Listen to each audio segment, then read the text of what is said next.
and welcome to third episode of our podcast Beyond Degrees, where we talk beyond the degrees. I am Durvi Sahu, and with me is Arnav Jha. So, today we are thrilled to have Mrs. Purvi Chandrakar with us. She is assistant professor at UTT CSVTU and a passionate researcher in the field of energy and engineering. With a strong academic background, research in solar energy system, and active involvement in campus events, she brings wealth of experience and inspiration to both the students and professional life. So, first of all, ma'am, thanks for providing us time from your busy schedule. Thank you very much for inviting me here, and it's a very great opportunity for me to interact with my students in new ways. Yes, ma'am, that's great. So, let's start with our podcast. Ma'am, first we would like to know a little about you. As we scrolled through your LinkedIn, we found out that you have done your schooling from MGM Senior Secondary School. Then you pursued your Bachelor of Engineering in BIT Durg. Then you did your master's at NIT Agartala, and you have also spent some time in Energy Science and Engineering department from at IIT Bombay. So, could you share your academic journey from your undergraduate studies at Bhila Institute of Technology to ongoing PhD research? Okay, my academic journey was like everyone else. From the 10th, 12th, I was like, I got to know about IITs and NITs, and like everyone, I wanted to go there. But my focus was more on 10th, 12th, more than going to coaching and everything. So, yeah, for the first attempt, when I got not so much rank in IIT, I was a bit upset, and then I got into that time BIT was like very much top from the Chhattisgarh colleges. So although I got into that college, yet I was a bit upset. I was not going to NIT or IIT. But as I went through, I spent years in BIT. I realized that it was not much of a difference until what the it makes is how you want to accept the college life there. So yeah, I went through that. The branch selection was another challenge. I never wanted to do a desktop job. I was like always I should have a field job kind of thing. That time I used to think that. So slowly and steady I went to. That's why I chose electrical. And another reason was my father's an electrical engineer. So I was always from the childhood. I used to go to substations and transmission stations with my father. So from there I developed an interest on electrical engineering. So that's how I got into electrical engineering. Then again, after my bachelor's for masters, I was preparing for GATE only. Na? It was like my aim was to go to a PSU or something to job. But again, I didn't have enough GATE scores, but I got into NIT. So I said, okay, let's go, we'll do MTech and everything. And then in MTech, I developed a true interest towards teaching. I was a teaching assistant there. Then I used to interact with students. I took them to labs and everything, and that's how my interest in teaching began. So after my masters, I just applied to all the colleges and everything, and somehow I'm here. Well, that's it. That's kind of electrical field is kind of running in your veins. Your father was an electrical engineer, yourself came to this benefit. So, ma'am, as you have told that you had to transition from student to then to academic researcher, and now you're in a teaching profession in UTT's research. So, what kind of variation do you find from teaching to the student life, to the teaching part, and to the research part? Because this thing, three things, even though related, I sometimes found that they are kind of vast. Have to difference. Yes, so teacher and student, they are different. They are different. No, students, what they focus on is you have to finish your studies with good grade and you have to gain that much exposure, and then you go out to the outside world and explore your field. No, you go to job or do higher studies and everything. But as a teacher, now I'm here and I feel like as a teacher, our areas or our interests are different now. See, we just don't want to teach you the normal thing. Our aim should be to inspire, to explore your field that much more. So yeah, that's the major difference between that I found in students and teacher. The aim is completely different. And about the research, I think research and teaching go hand by hand.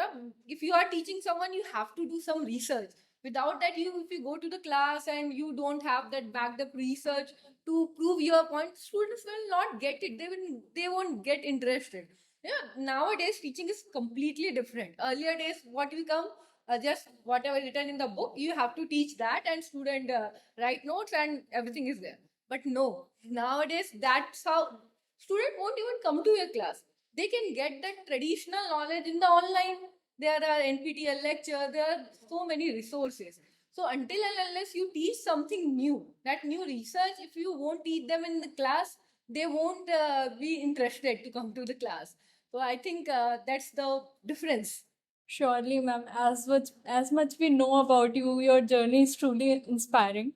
So, if I'm right, you have spent around 3 to 4 years here as a assistant professor. So, how have your journey been here? Yeah, so my teaching actually for 2 months I taught at NIT Raipur.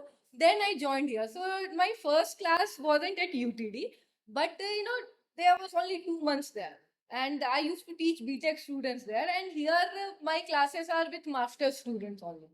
So there's a huge difference between taking a class for bachelors and for the master student. Bachelor all strength is class strength is more in bachelor, and masters you have very few selected students.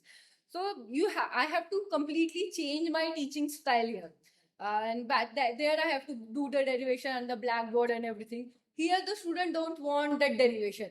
They said, okay, ma'am, explain us the thing. We don't want to maintain a copy and write the derivation and everything. So yeah, and after coming here, I realized then the thesis part that I have to do. So what I feel is कि every year I have to make a new thesis now. What I did in my master, every year I have to do with some 3 to 4 students now. So that's a completely different part, and it excites me so much. But and it's not like that. Ki I have a field, the student is interested in the same field, and they want to do the thesis there. Their interest might be something else, and but you have to guide them in that thesis. You have to check that thesis. You have to make a paper in that area.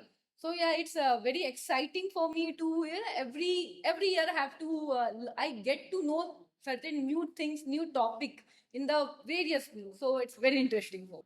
Yeah, that's the thing is that BTech students are kind of completely blank blackboard. They just transition from the school to the colleges, and just the MTech had with season.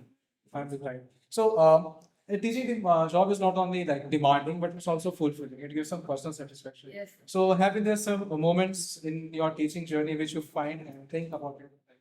Sometimes. Every class I take, it fills me with some joy. Right? Whenever I student bunk classes, na, Yeah. so the day I don't teach in the class, I'm like, yeah, आज काम में मजा नहीं आया. I don't feel कि okay, I have done my day's job. Until and unless I found some not even class, even if I guide them through their project or thesis or have some interaction with them, until and unless it's done, I don't feel that my day's job is over. But for and the feeling, my first student, when he published a paper, I was so excited, more excited than my paper being published. Whenever they submit their thesis, they come and they are so happy. Okay, I'm completed, and I think that's the most fulfilling part of my teaching. Ma'am, as a professor, as a guider, there are multiple roles that you have to play, be it in administration, in balanced research, teaching, and student mentorship. So, how do you balance all that? It's very difficult to balance all those things.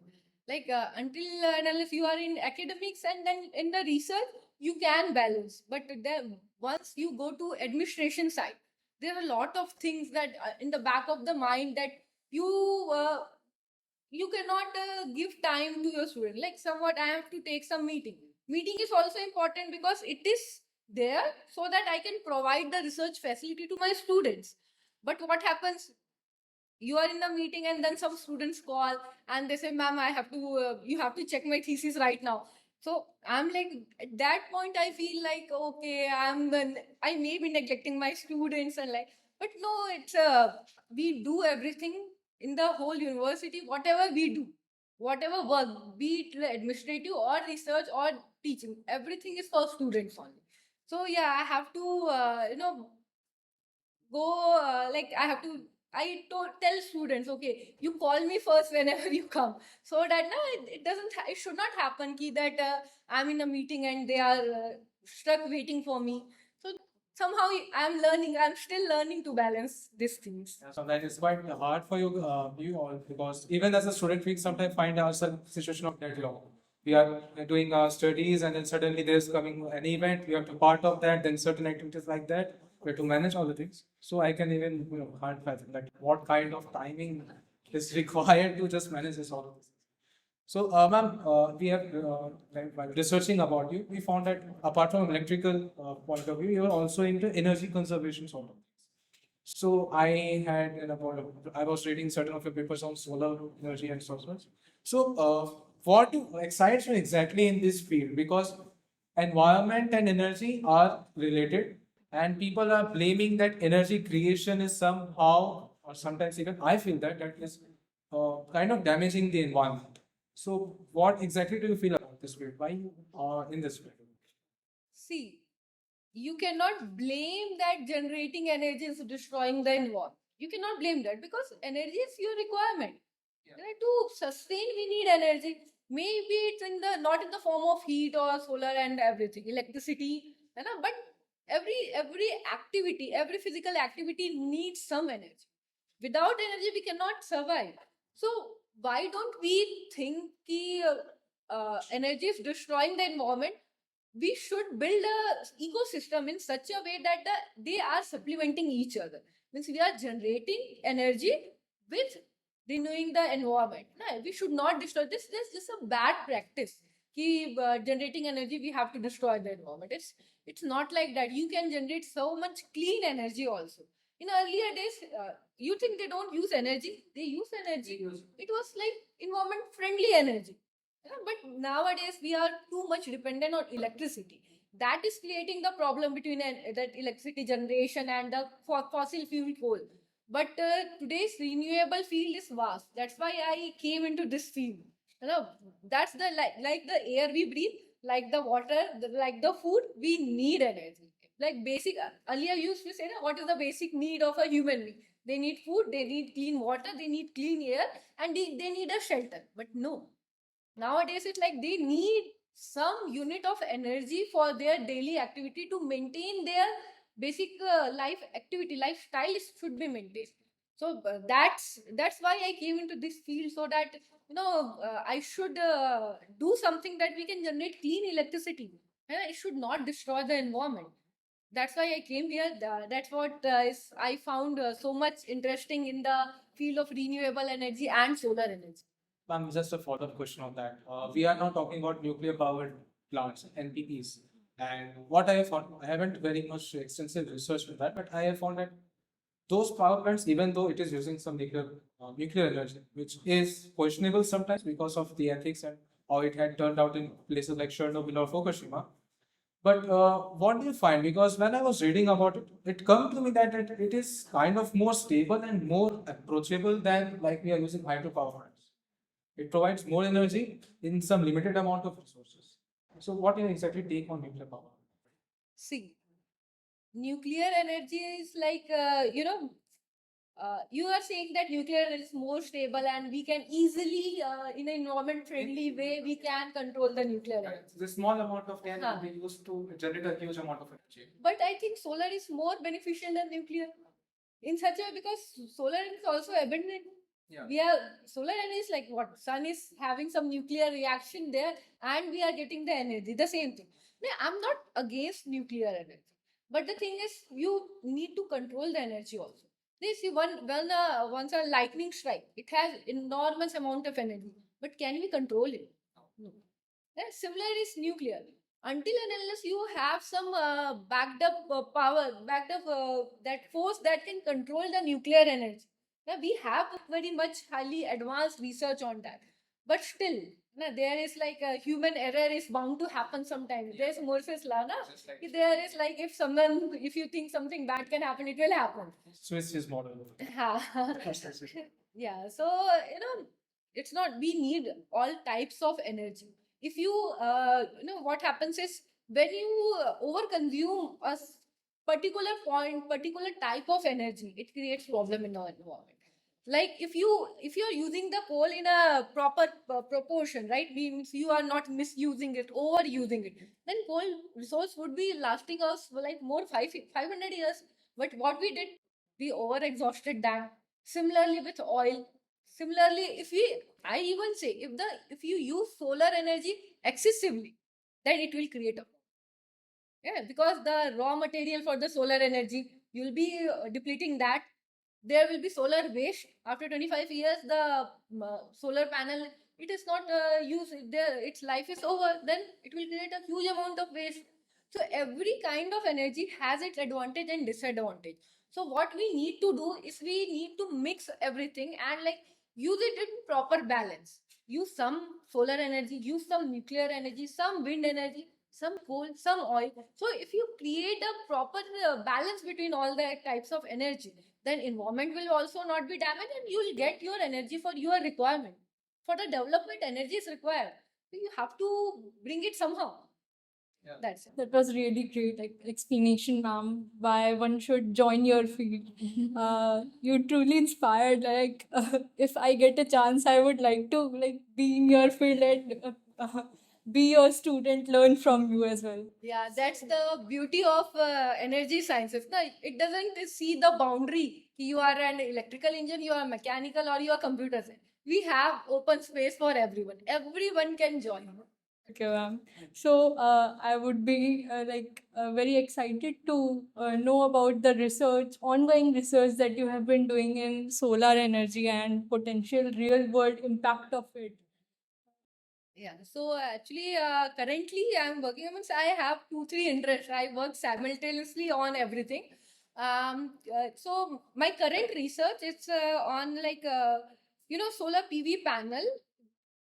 General population, whenever, if you are not very technical person, you will believe that the in the summer the panel will generate more electricity because its temperature is high and we get clear sun. But that's not it. Solar panel also works very best on a particular temperature. No, near like 23 to 25, it works best.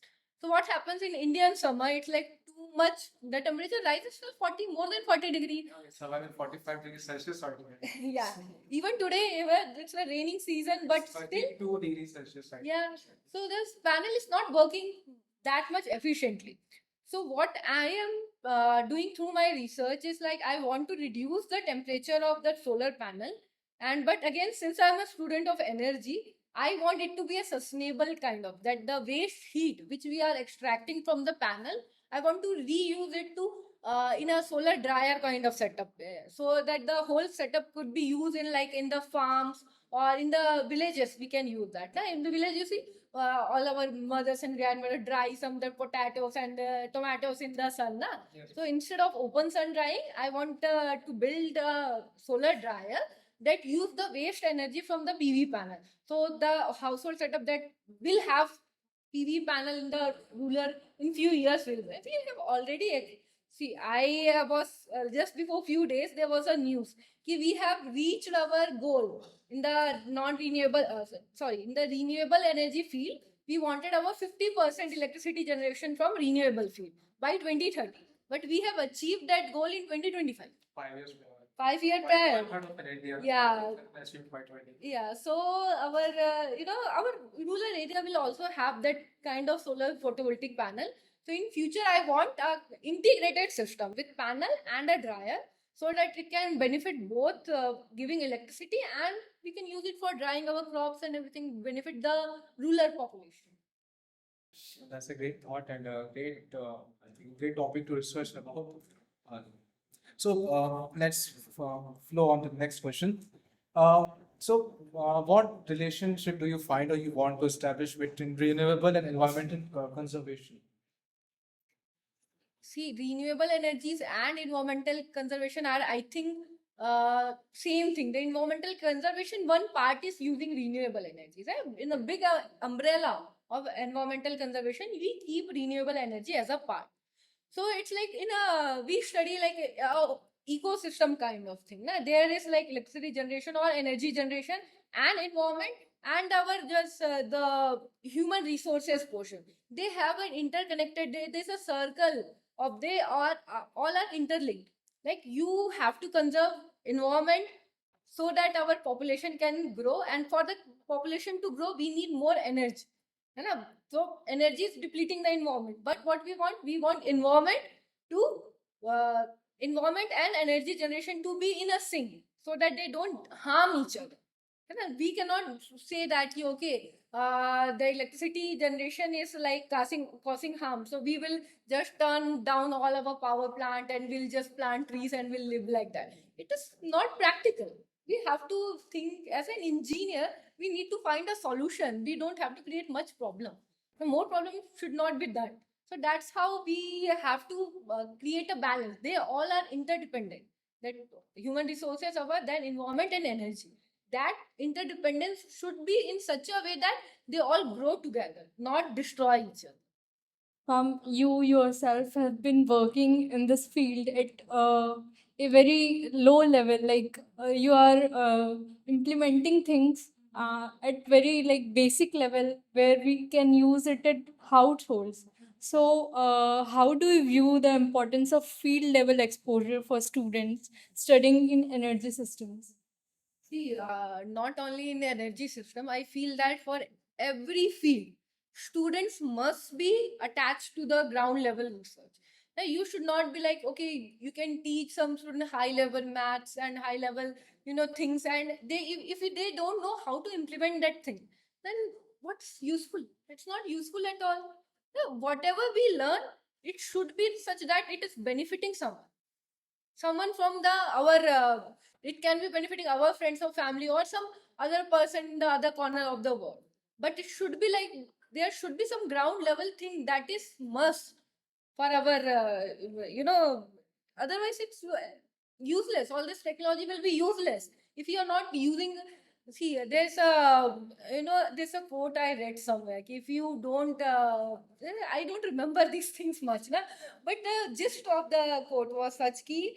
If each and every person from the from the lower than the below poverty line, the beggars, if they are not able to use your technology, then what's the use?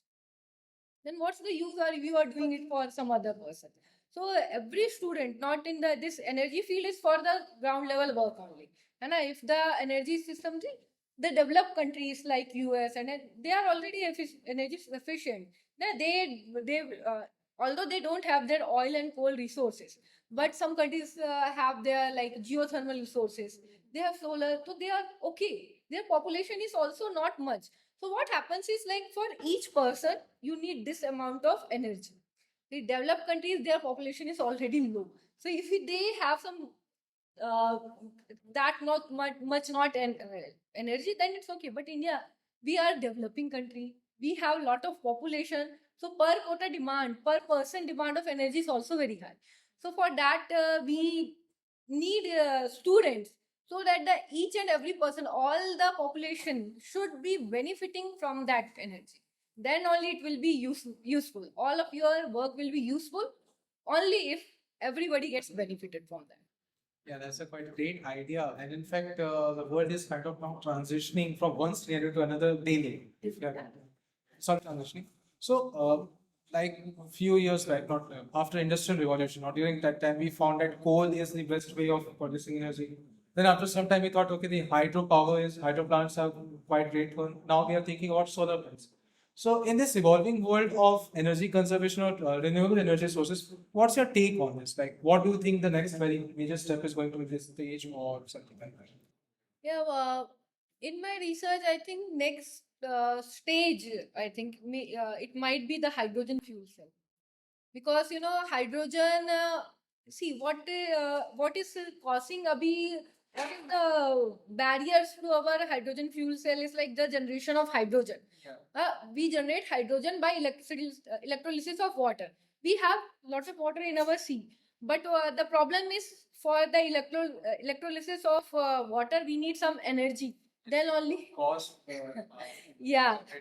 Yeah, so we need to find some way that we can generate hydrogen more, not only cost but also for environment. We have to see the environment portion. Sustainable hydrogen energy, if we are generating, then the fuel cell will be the, I'm 100% sure it will be the next, what we say, the next new thing, or like. In fact, I think there's one car developed by either Honda or Toyota, which is using such technology of hydrogen cell. Yes, hydrogen car there. It's a very red hot topic of research, that cars of hydrogen backed fuel cell. The electric vehicle is also nowadays, you can see the hot area of research, the field of electric vehicle. But again, until and unless you generate the electricity from a renewable or eco-friendly source, then the electric, you use electric vehicle, or you use the induction cooktop instead of LPG, you'll be doing equal damage. You'll be doing equal damage. All comes like to the boil down to the very same, how you are going to generate your energy. So one more add on to that, that how do you think that young professionals who are going to very much enter into this field should start their work there, or how they can approach to exactly on this problem of energy generation or something? And see, whatever problem is there, but first we need to understand what are the things are available, what are the things that have been done. That's why whenever you go for higher studies, like you go for masters or you go for PhD, they make you do literature survey and a literature review. So what we do, we study all the literature available with us uh, into that topic. Like for the energy, if you want to see how to generate a clean source of energy, you should at least know what are the types, how we are generating energy till now, or what are the new research that people are doing in generating that new energy.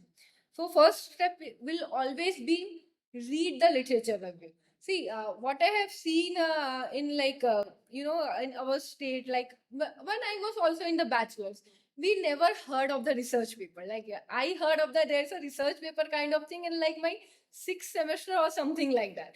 So it should not be done like that. Now all the engineers, they should be able to read the research paper, and we should keep it in a habit. Now, like reading a newspaper.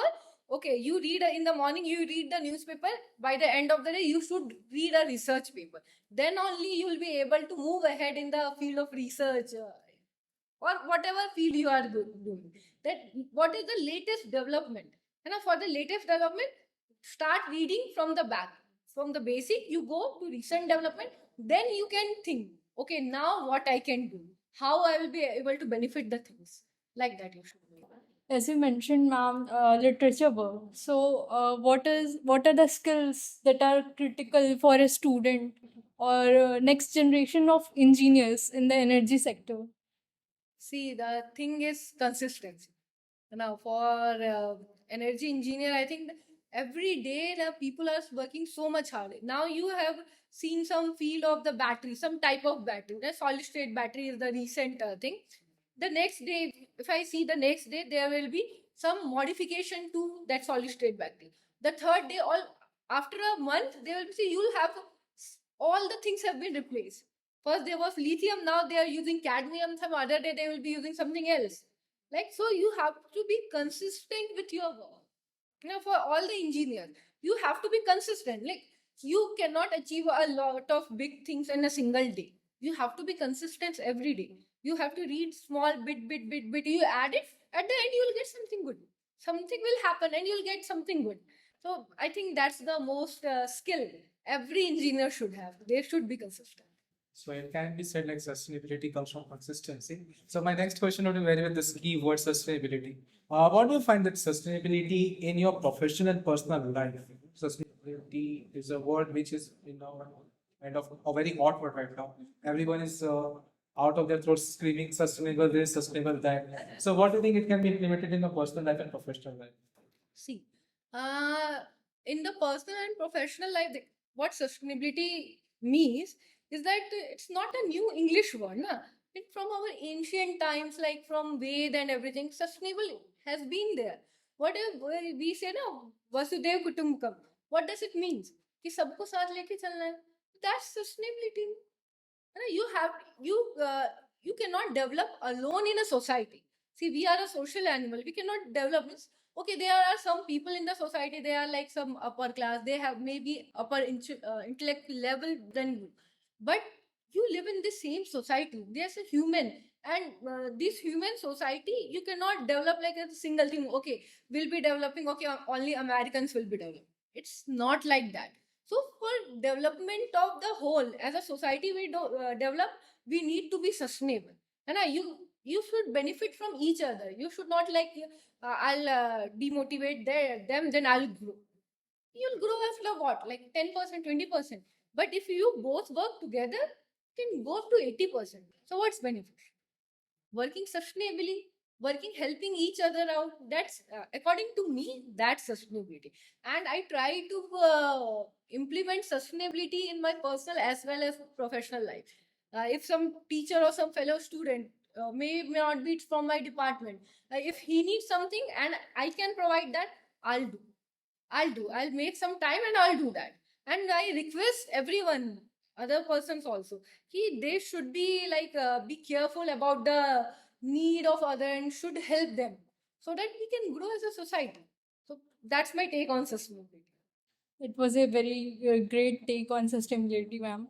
So we are talking on sustainability, and as a assistant professor at UTDCS2, so how would you like to promote green energy and green campus in this university?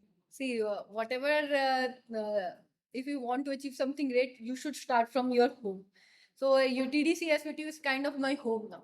So, I have a lot of things in my mind that I want to implement here, and I'm working on it. And changes takes time, and you'll see after like for alumni meet, if you'll come after like 10-20 years, you'll see this will be a completely different campus. See, we have already started tree plantation, and after the construction work will be completed. I want it to be completely a green campus. Na? In the roads, you should not feel like the bright sun is there and everything. It should the both side of the road we want to plant trees, so that it will be easy way to commute. And another thing which we are planning on implementing is like automatic light and fan switch. I always request students whenever they come after the CT or end semester exam. I must have asked for one of you, turn off lights and fan. Whenever I see that okay, this useless light is there, I turn it off. And this thing I have learned from one of my professors. Now, what he does when he was like he leaves office like at 7 or 8 p.m. in the evening. Now, he always leaves late. So what he does was his office was in the sixth floor. He comes down in each floor. He'll turn off light fan off, off, off. He'll check. Okay, then he'll go in the bottom. He'll come down by stairs and he will turn off the light. It's very good thing, na? Think if all of the people are there just like that, there will not be a single waste of even a single unit of electricity. Whenever I ask students why the light is on, why the fan is on, turn off the computer, turn off the AC. So this small step that they matter a lot. See, there is one quote like in the BW book. If 1 unit of energy saved, electricity saved, is equal to 2 unit of electricity generated. This means is like from transmission, it is coming from generation, from transmission to distribution line to our home. Na 50% of electricity has been lost. It is not been used. So if you save 1 unit electricity, it's equivalent to generating 2 units. So see, if in daily life, if you turn the fan off and light off and AC you will turn off, how much you can contribute to the society, to our environment. So every person should be very mindful of their energy use. See, the problem, according to me, the problem won't solve by generating more electricity. The problem will automatically come under control once we start conserving electricity. Na? I'm not saying use less electricity. I'm just saying use electricity mindfully so that every unit you are using, it is coming under some benefit to the society or benefit to something else. No, it should be beneficial. So that's what I feel that. The next question that I'm going to ask is, I think, very important for girls like us, as you were also a girl in your time. So, as we are approaching equality in many fields, but still there are unique challenges to men and women. So, how have you been facing, and how did you counter the challenges faced by you in engineering? And the how would you like what are the advice that you would like to give to girls entering the STEM field? See, you have, asked a very tricky question for me because, I feel like I'm kind of feminist. I feel that. But I won't deny that there are no challenges for the girls in this field.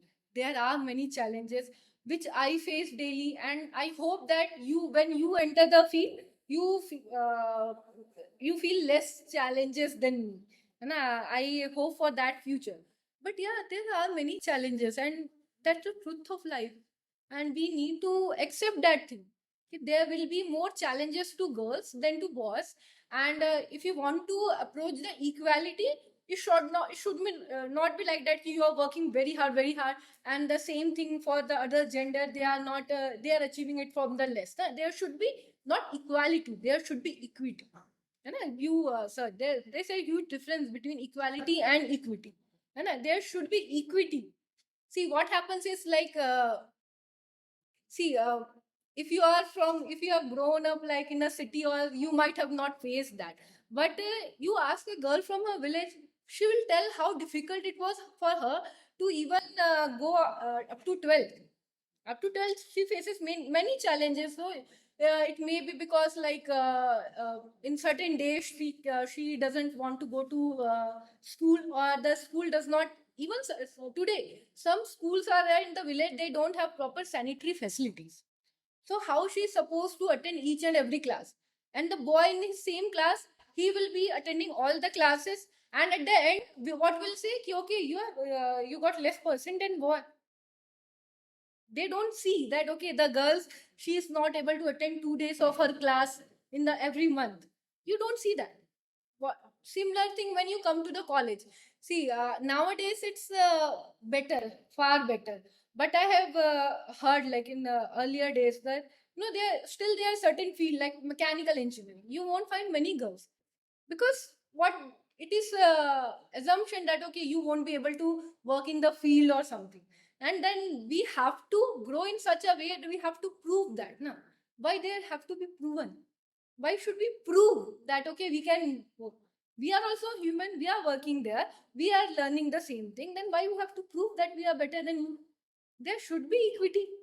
Similarly, in the job also, you will come across many people, right?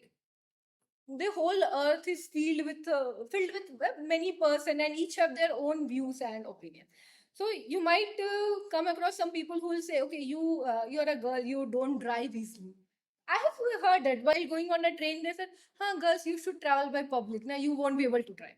So that what earlier what this used to do was like, it disturbs me. It used to disturb me. Now I have like, okay, you want to say something, yes, say it.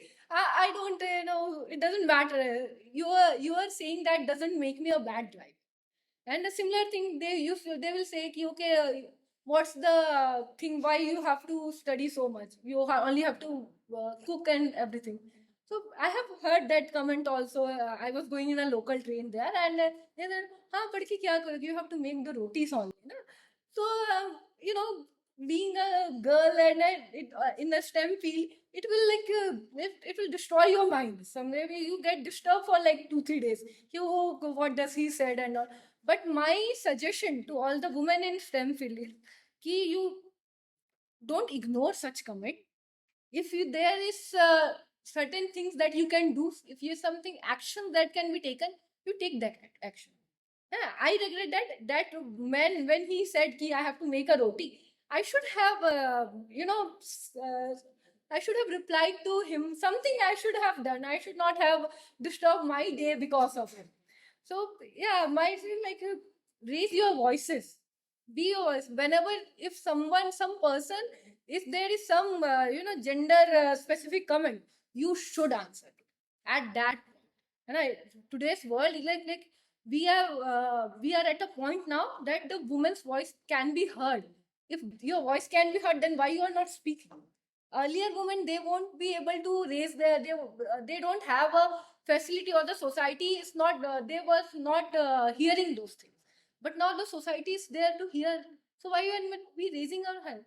We should be like, we should demand equity in everything. I'm not saying ki, okay, your husband should cook one roti, you should cook one roti. I'm not saying that. I'm just saying ki, okay, if you are making dinner, all the other household work like filling the gas, going to the bank, that should be done by your husband. So you have time to grow as a person. That's what I feel. It might be different from others' view, but that's my personal view. Well, that's a great take. I would add one thing that challenges are meant to be crushed. So we talk about challenges. So there's always something drivers to crush those challenges. Motivation. So what do you think that motivates you towards new problems in your field? Like energy and conservation is a very vast area to explore about, and there are multitudes of problems. So what exactly motivates you to search them and then to solve them? See, what I feel is like my aim in life is like, so that you know everyone surrounding me and the person, they should get equal opportunities, or they should have the basic facilities that a person is supposed to do. I see someone in the, some people, if you go, they are begging in the street. You go to civic center, the persons are there. I feel very bad for them, and they don't have even the basic amenities. So what motivates me to research is, maybe I see, I know I won't be able to solve the problem of poverty. I won't find it in my research the solution to poverty. But somehow, if I can find something that I can give them that facility, that they can have a better life, then I want to do that. That is my aim in the life. Yeah, I have to make that the poorest of the poor should benefit something from my research. And so for that poorest of the poor, if they have to benefit, I have to work very hard. That's my motivation in the research. That was a very great idea, great thought, ma'am. And lastly, I would like to ask that are there any books or mentors or experiences that you have been influenced from and would like to suggest any to us? See, I'm kind of, I, in the books portion, I like to read all the fantasy book, the stories, the novels, and everything. That self-help book, and they never have made. I too am not very much into self-help, but those fantasies and those things have always dragged those Yeah. ideas that come to mind. Yeah, because I feel like the motivation portion, it should come from inside. And if I read some self-help book, they are useful. They are very much useful. But I don't have interest in that. That's general things. I'm more into like stories. So in the books also, I am very very keen into that books written by Munshi Premchand. You must have heard of Art it. Gaban and those Gaban. Yeah. So, those books, if you think, they are not self-help book, they are not motivating. But in his book, what he does is like, by the story, he tells the what are the problem in the society and how to overcome that. He also, in some stories, like he was writer when our freedom fight is going on. So the story will go on normally. There will be some component of that freedom fight over there. So I am very, very much attracted to that style of books. So yeah, I think you should all should read a story like Panch Parmeshwar from. No, Panch Parmeshwar is not from. You have to see na if he's that from that story is also very good. And Munshi Premchand, all his stories are good. So I recommend you read that at least 1-2 stories from I him. have read Munshi Premchand at least like 2 or 3 times now. Uh-huh. There's one story about some guy named Jagat Singh who later become captain, but before he stole from his money from his father. Namak Ka Daroga is Yeah, exactly. I'm not able to remember the name. Uh-huh. The very story was like driven. You were feeling okay. The man is doing something wrong. He's failing it. He's at the moment he's not very much into it. I should not steal it, but even he's still it. So the way he writes it is like I don't have, didn't find that way of writing in any other writer I have till now. For me, reading Munshi Premchand is better than watching a movie. But it paints your own picture. If you read line by line, it's like like a movie. It goes in my head. So that's why I like his stories a lot. Yeah, those give a liberty to the person how they want to interpret it. So as you have just mentioned it, you like books more than movies. So what would be your top three recommendation of books if you want to need to provide them to someone? At okay, this according to me are the top three best book if you want to read. See, uh, in the story section, you are asking, or General in story section or in the self help, as you have said, you're not very much into self help story section or any. yeah, I personally always struggle with like what I say. I I personally struggle with like keeping my consistency in the thing. So for that, someone recommended me that the Way of Seal book. So that helped me a lot. That's very good book. That's the only book I was able to finish, other than that story books, right? So for that, I'll recommend that book. And see, we should always be grateful to our that nation how we are. So I want you all to read that Bankim Chandra book, that Vande Mataram. He in that story he have written, that I have forgotten the name of that book. You should read that book. Na? It gives you the actual the story is not about all the Indian freedom struggle, but it paints a picture, really nice picture on that. So that will be my recommendation. And I will also recommend watching that. There are certain YouTube channels like that gives you a very complete history. There's a YouTuber like from Drishti IAS. There is. Vikas Devakirti. Huh. You should watch some of his videos. I like it, Israel Palestine, his videos. His take on the world geopolitics is quite great. Yeah. So you should watch those videos. Na? See, I wasn't aware of all these things. At my time, we were not using YouTube as much as to learn. Na? So now it's completely different thing. So you should watch those videos. Then you should see what's going on and then only you'll be able to stand as a person, as an engineer, as you will be benefiting your country. You should know what's happening around your world. So that's why for the if you go to IAS exams and everything, they ask you about the whole world and everything. So you should develop. You should mind should open. To open your mind, you have to learn from every source you can. Right, so I'll recommend watch one or two. His videos are very long, but try to watch it sometime. You'll feel you'll get the perspective how world is running, how things are done in this world. So that's very good thing. You should. That's quite great. So we are moving to our next segment, which is this or that. So I will requesting Duvi to please start with those segments. Yes, ma'am. First question is research paper or hands-on project? Hands-on project. Solar PV or solar heaters? Solar PV. Academic conference or industry workshop? Industry workshop. Group work or solo assignments? Group work is better. Early morning research or late night brainstorming? Early morning research. Field visit or lab experiment? Field visit. Teaching undergraduates or mentoring PhD students? I'm not a mentor to PhD student, but I feel like mentor to being a MTech student is like more. It gives me more learning opportunity. Okay, this one is quite personal. Tea or coffee? Coffee. I'm a coffee girl. Going out or staying home? Staying home. Hills or beaches? Hills. Okay, that was quite fun, ma'am, with talking to you, listening to your experience, your ideas. We had a great experience. Thank you for so much for coming. Thanks. We would like to show our gratitude. Thanks a lot for providing us time with such a short notice. I remember I just informed you yesterday that we want to shoot it tomorrow. So again, thanks a lot. Yeah, it was a really nice opportunity for me. As I said, talking to you students, interacting with you in some new ways, and I always want my teaching to be such that in line with to keep up with the students.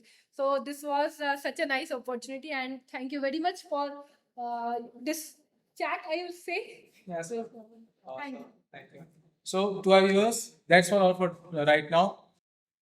We will meet next time with some other esteemed faculty from our college. Till then, take care and keep learning. Thank you.